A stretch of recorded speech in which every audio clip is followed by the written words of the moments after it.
जरूर प्रार्थना करने के जिंदों में प्रभु ने स्वप्न में नहीं दर्शन में दिखाया बिहार का नक्शा को, और उसको देखने के बाद 20 महीना मुझे संघर्ष करना पड़ा। कारण मैं माँ बाप के लिए अकेला बेटा, मेरे पीछे 4 छोटे बहन, और आपको तो मालूम है हिंदुस्तान में दक्षिण में हो उत्तर में हो लड़की पैदा होती है, हम सोचते हैं खर्चा करना पड़ता है। और इसी कारण से मेरे माँ बाप मेरे ऊपर बहुत आस्था रखे थे। जरूर प्रभु के दया से मैंने अच्छा पढ़ाई किया, अच्छे कंपनी में काम मिली, लेकिन वहीं मसीह परिवार में पैदा होने के बाद भी चेन्नई में आखिरी प्रभु को पाया। जब प्रभु को मैं पाया, मैं परमेश्वर के कार्य में भी लगा हुआ था। कंपनी के 6-9 घंटा काम करने के बाद 6 घंटा मुझे काम करने के लिए, प्रभु के लिए काम करने के लिए, दौड़ करने के लिए प्रभु ने मुझे अनुग्रह दिया। इसलिए मैं सेवक को छोड़ के नहीं आने के लिए चाहा। माँ बाप की जिम्मेदारी, और मैं जिस कंपनी में काम कर रहा था, मेरे चीफ इंजीनियर मेरे हाथ में एक नए प्रोजेक्ट तो देकर रखे थे, उनके नजर मेरे ऊपर था। इस प्रकार भाषा को नहीं जानते और यहाँ की स्थिति क्या है मुझे जानकारी नहीं। उस वक्त में प्रभु ने मुझे भेजा था। उस समय झारखंड आप लोग मैं क्या कहूँगा, मितान भाई कहूँगा या साड़ू भाई कहूँगा, मैं बता नहीं सकता। लेकिन कुछ लोगों की चालाकी, कुछ लोगों की बदमाशी, कुछ लोगों की राजनीतिक खेल आपको हमसे थोड़ा अलग कर दिया। लेकिन 2000 में जब झारखंड अलग हो गया, लेकिन हमारा दिल्ली से तो अलग नहीं कर सका, क्योंकि प्रभु ने जब दिखाया तो पूरा नक्शा को दिखाया।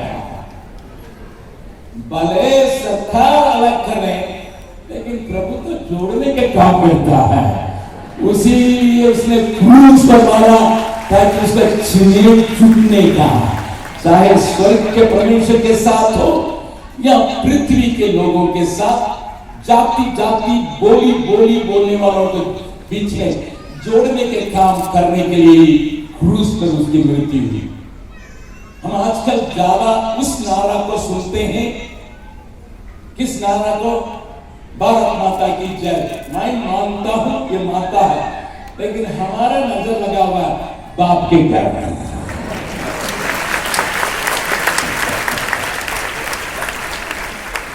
भारत माता की जय मैं भी करता हूं जब खाना खाता हूं, लेकिन जब मैं चलता फिरता हूं, मैं स्वर्ग में देखता हूं मेरा बाप के घर।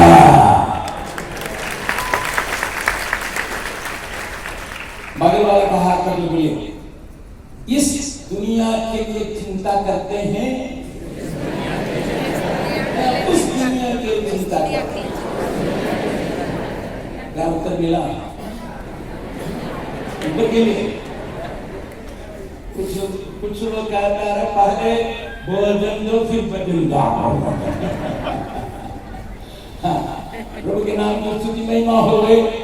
हम यहाँ पर एक परदेसी होके रहने के लिए आए हैं। ज्यादा से ज्यादा बाइबल बतलाती है 70 साल, बल ज्यादा होने से 80 साल। ये थोड़ा सा कुछ लोग है कुछ ऐसा खाना खाएं जिसे हमारा कार्ब नहीं मिला है तो 90 साल या ज्यादा। 1-2 इधर बच्चों को परेशान करते गाली देते रहने के लिए 100 साल जिंदा है।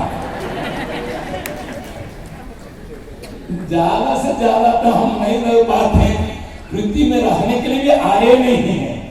बगल में पूछिएगा हाथ पकड़ के पूछिएगा, क्या पृथ्वी पर रहने के लिए आए हैं? कोई है नहीं रहने के लिए? आप यहाँ रहने के लिए जाएंगे तो आपको बिरसा मुंडा जैसा मूर्ति बना के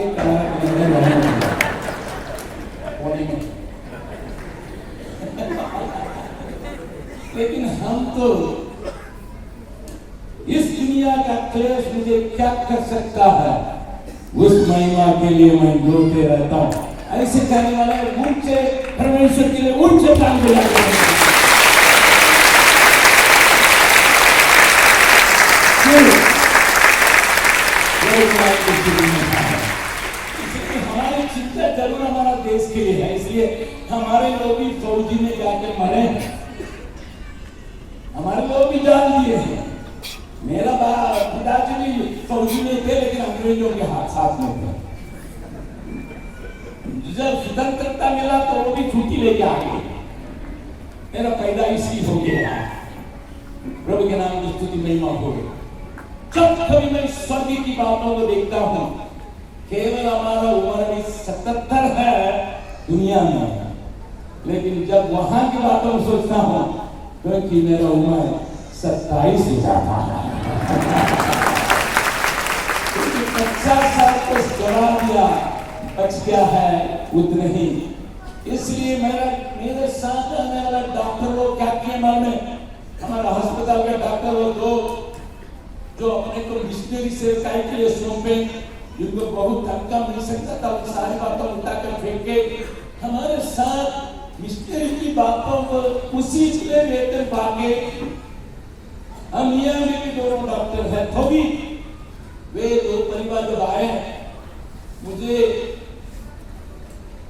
देख करके कहने लगे, भैया आप तो तंदुरुस्त है जरूर, अभी भी जवान जैसे ही काम करते हैं, बोलते हैं, लेकिन थोड़ी कुछ जांच कर लीजिए, क्योंकि 15 साल के पहले आपको एक बीमारी आई थी जिसका नाम शायद यहाँ किसी का मुंह में घुसेगा नहीं, लेकिन मेरे मुंह में भी घुसता नहीं था, मुझे रखना पड़ा। क्योंकि जहां जाते थे पूछते आपको क्या बीमारी हुई थी, मैंने कहा डॉक्टर साहब से 10 मरतबा पूछा होगा, तो डॉक्टर ने कहा सफा डायलिसिस। आपको आया नहीं आया, कोई बात नहीं। मेरी बेटी जब डॉक्टर के लिए पढ़ने के लिए रशिया गई थी, मैंने उसको फोन करके बोला, डॉक्टर साहब एक नाम बोल रहे हैं मेरे बीमारी के बारे में, तो सुन लो बेटा करके फोन को उसके हाथ में लेकर डॉक्टर से बुलवाया। तो वो डॉक्टर से बोलने लगी, मेरा डैडी को हाथ में फोन दीजिए। तो फोन की वापस आया, पापा वो तो मूर्ख बीमारी है।